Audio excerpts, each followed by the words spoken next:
Scroll करता करता हा व्हिडिओ बघितला.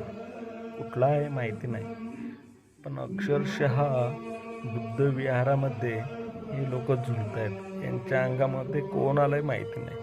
कदाचित बुद्ध असावा की बाबासाहेब आंबेडकर असावे. कोण आलं असेल यांच्या अंगामध्ये. आणि आता हे बघा, ते पंचशील म्हणताय भिक्खू, ते सुद्धा यांना विरोध करत नाही, यांना झुलवत आहेत. पंचशिलेवर हे लोक झुलत आहेत. फर्स्ट टाइम बघितलं लाईफमध्ये की असं पण होऊ शकतं. अरे कुठं नेऊन ठेवलाय बाबा बुद्ध समाज. या लोकांना काहीतरी कळायला पाहिजे. ते भिक्खू कसले आहेत ज्यांच्या समोर हे लोक असं वातावरण क्रिएट करतात, देव काढतात.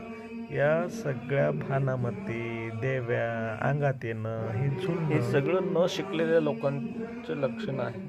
आणि बुद्ध समाजात पहिलं शिक्षणाला महत्त्व दिलं, विज्ञानाला महत्त्व दिलं. आणि ते जर आपण केलं तर खरंच आपला उद्धार होईल. पण या लोकांचा मला नाही वाटत की आता उद्धार होणं शक्य आहे म्हणून. कारण की बुद्ध विहारामध्ये जर असे नौटंकी करत असतील तर अतिशय लाजिरवाणी गोष्ट आहे. हा व्हिडिओ कुठला आहे माहिती नाही, पण ज्याला कुठे माहिती असेल हे कुठला व्हिडिओ आहे त्यांनी खरंच टॅग करावा, शेअर करावा आणि हे अगदी अक्षरशः लोकांपर्यंत पोहोचवा, जेवढं होईल तेवढ्या लोकांपर्यंत. तर या लोकांना परिवर्तनाची गरज आहे. यांना जर कुठे भेटले असतील, हे कुठलं आहे गाव जर कळालं तर आपण यांना मार्गदर्शन करूया की काय असतं, खरंच आहे का या गोष्टी. बघा, आणि वाटलं तर शेअर करा, खूप लोकांपर्यंत शेअर करा, पाठवा.